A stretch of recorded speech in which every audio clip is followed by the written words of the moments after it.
What's good with YouTube? You already know, Big Flacco with a convict's perspective, and I'm gonna smash, dash, and slide on through with a little bit of energy.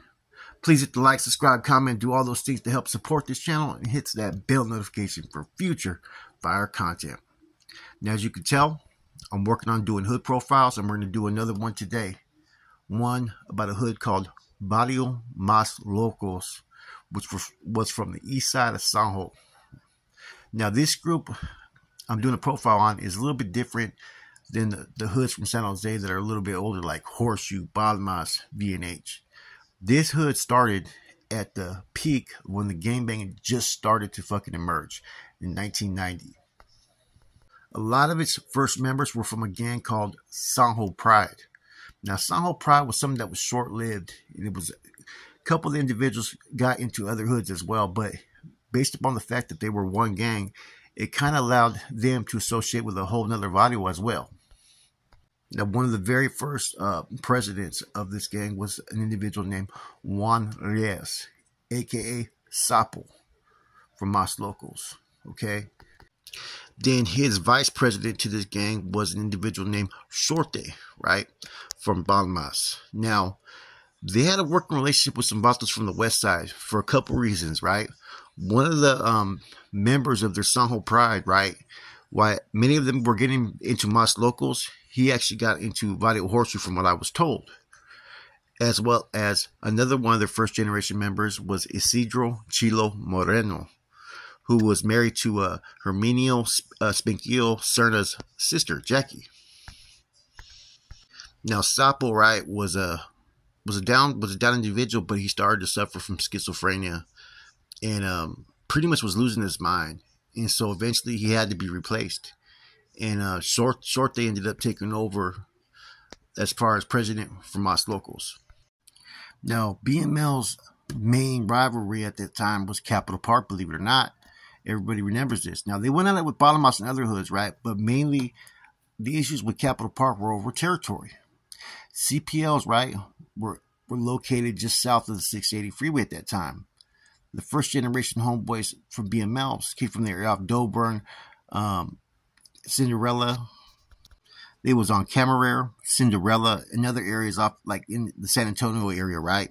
And Jackson, which is right there. Capital Park was all in between as well. So what do you think happened? Set tripping. A lot of red on red.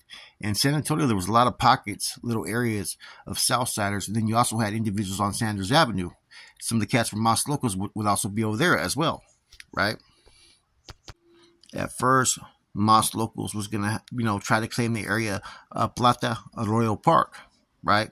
But they ended up having their meetings at Roosevelt Park on Sundays and Wednesdays. So this pretty much is why Roosevelt Park ended up being the spot for fucking Mas Locos, because that's where they wanted to kick it. But their hood was actually somewhere totally different, believe it or not. Back then, if you missed a meeting, you'd have to pay a fine of $5, which would go towards the Cuete Fund. The goal was for everybody to eventually have their own fucking Cuete in their possession. Now, the thing that was interesting about Mas Locos is they had a little bit of everything in their group. They had homeboys that were straight Chicano, didn't speak Spanish, and they had homeboys that spoke nothing but Spanish. And see, they were, like I said, going to war with basically every hood at that time. Balmas, Capital Park, East Side hoods, all right there on the East Side. It was a fucking war zone. In addition to that, they were going to war with the Sureños right there around fucking San Antonio and Pokeway. And Sapo's house, right, which was right there, was getting shot up all the fucking time. And so they were constantly at war, right? And Chilo from San Jose, right, was ended up becoming a carnal. Now, that's actually someone who actually sponsored me way back in the days. And so I had a relationship with him. And so there's a lot of good dudes that came out of Mas Locos, right? But there was a time period when there was an attempted peace agreement. And it was kind of like a unified fucking San Jose agenda with several hoods like Balmas, Capital Park, Mas Locos, West Side Mob, I think ESF, Eastside Familia, which I had associations with them as well too. Now, they were involved in that Washington thing, and they used to go out there and represent with at least one representative from each hood, and it was kind of, I think they were calling it San Jose Familia for a second, right? Now, What ended up going on from here, right, was a Norteno ended up getting killed in 1993, and that's when a lot of the red on red they were trying to stop out there in the streets. So it was very short lived, though, right? Eventually, everybody went back to sit tripping because these gangs had a long history of going at it with each other. Now, as I said, Sapo ended up kind of losing his mind, suffering from schizophrenia, and was on hot meds in prison. And he was a good dude, I heard, man. Was a straight warrior, put in a lot of work, right? But somehow he had mental issues, and short they ended up taking over, right? And there was a lot of other dudes that I knew throughout the years, like Topo and other cats, man, from Mas Locos and Chinito and all these other cats. And what eventually ended up happening, right, with Mas Locos is they also clicked up with Barrio East Side. Okay, because at that time there was a lot of hoods that were clicking up with different fucking hoods at that time. And like I said, the East Side was a fucking total war zone. BES was going at it with the VCLs, right, which had a Royal Park. And all these hoods, you know, they started to sit there and represent B-boys. You know what I'm saying? Mas Locos and Barrio East Side. Because they were both from the east side of San Ho. You know, they were responsible for, you know, shootings, drive-bys. You know, there was homeboys that got killed from Mas Locos, you know. One of them was dating a female named Flaco from VST. And I forgot the storyline, man, but he got killed. And his brother was from Capitol Park. But then his other brother got into Mas Locos. So, like I said, even though these hoods would go to war with each other, a lot of times they were all fucking related, believe it or not. And, you know, Mas Locos was a very formidable fucking gang in San Jose.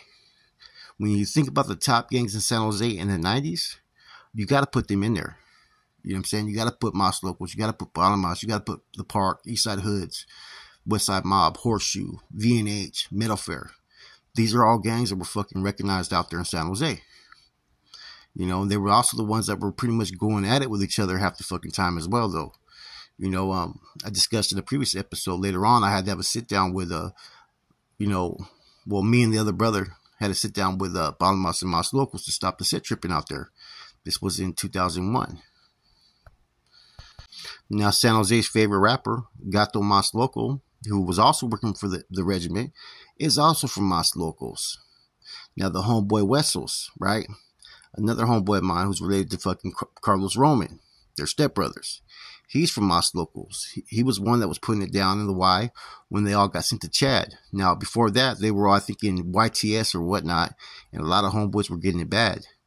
Now, Wessos and a couple other cats, I think Lucifer, Droopy, and a whole bunch of other homeboys that were coming from YTS going to Open Chad said that they were going to make a change, that they weren't going to let what happened in YTS, where the homeboys were getting fucked off, right, and set up. They were going to establish Chad, and that's what they did. You know, there was a group of homeboys that made that pact, and when they got there, they did their damn thing. And a lot of those dudes, man, came out of San Jose from a lot of these hoods like I'm discussing right now. But Wessels was one of them. Now, the first individual to ever get pulled as NF from Mas Locos ended up being Chilo. And Chilo was a hitter back in the day for the Mas Locos, right? He used to literally, because he was from Colima, right? Mexico. And he would literally dress in all blue and go to areas like San Antonio where there were Southsiders or Pokeway. And when they would hit him up, oh, you're Sureño, he'd say, Simon, he'd get close, and then he'd pull out a weapon and just start booking cats. So he ended up doing, I think, 12 years for a couple assaults in the county jail as well. And he was married to Spankio on death row sister. So I think that had a lot to do with him getting recruited as well. You know what I'm saying? Like I said, San Jose was a little bit different back then. It was red on red and with the South Side at the same time. And like parts of the East Side were just a war zone. You know, East Side and West Side were probably straight up the most gang-riddled areas at that time in the 90s. Probably still is, I don't know, right? But on the East Side, what made it worse was you had small Norteno factions that sometimes would associate with the bigger hoods, right? Like, for instance, ESF. It's kind of interesting. East Side Familia, you know, I'm going to talk about them later on, but some of them were associated with Bama, some of them were associated with Capitol Park. It was weird, right? Then you had the BES. When they were first coming out, they were associating with Mas Locos. And then you had Rio Seco. Then you had Metal Fair. Then you had, like I said, Capitol Park, Las Casitas. And it's weird how where these hoods started, right? Where they originally started, they would eventually be moved to a whole nother area sometimes. Like Roosevelt Parkgate, right, was not traditionally a Mas Loco hood. That's just where the park where they had their meetings. Eventually, you started hearing about Roosevelt Parkgate, and so they started recruiting individuals from that area as well. You know, they were mainly on San Antonio back in the days. Off San Antonio in that area. And like I said, the war with certain gangs was over territory. Now, if they would have quit putting so much time and energy into fighting each other, they should have been focusing on the Southsiders that were right there, which they were, but at the same time, right, a lot of people's pride and egos were on the fucking line, and let's just keep it real. At that time, the Sureños were not considered that much of a threat to the Norteno Barrios, so they would rather focus on each other. See, Mas Locos were traditionally from Penitentiary Creek, right, to Golf, down to White Road, down to Capitol. And like I said, they were trying to move also into San Antonio, but they were kind of spread out. Like I said, man, it was kind of an interesting hood, man. You know, and it was weird how you could be living on one side over here, and there'd be homeless that were from two different hoods and stuff. And it's kind of like they were on fucking basically borderline territory, right? So there was a lot of territories that sides would try to claim, right? And that caused a lot of like conflict out there on the Galles at that time. As for my dealings with them, I've always had, for the most part, good dealings with the cats from Mas Locos. Like before Philo caught his case, I used to see him all the time, and even when he was locked up, I used to give his lady at the time rides to go visit him in jail before he caught that life sentence.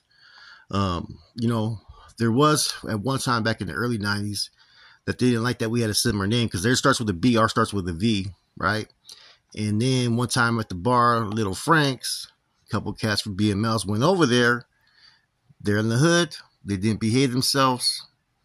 You know what I'm saying? You know what time it is when you're in someone's hood and shit kicks off. You know what I mean? If you can't win in your own hood and defend your own hood, you got issues then. You know what I'm saying? That's all I'm going to sit there and say, man. But shouts out to a lot of the homeboys from Mas Locos, man, I met over the years. A lot of good dudes from there, man. With that said, man, I hope you guys enjoyed this hood profile. Now, I want to touch on hoods from out there, Fresno, LA, out of state, and whatnot, right? I'm going to mix it in with a lot of the ones I'm familiar with, the ones I had dealings with, the ones that maybe I have a little bit of history with, right? But feel free to reach out to me, man, at my email or on IG. If you want to put your hood out there, of course, I'll keep it anonymous. I'll ask questions, and I'll try to fulfill that hood profile as best I can. But that's it. It's your boy Flacco, Convict's Perspective. I'm gone.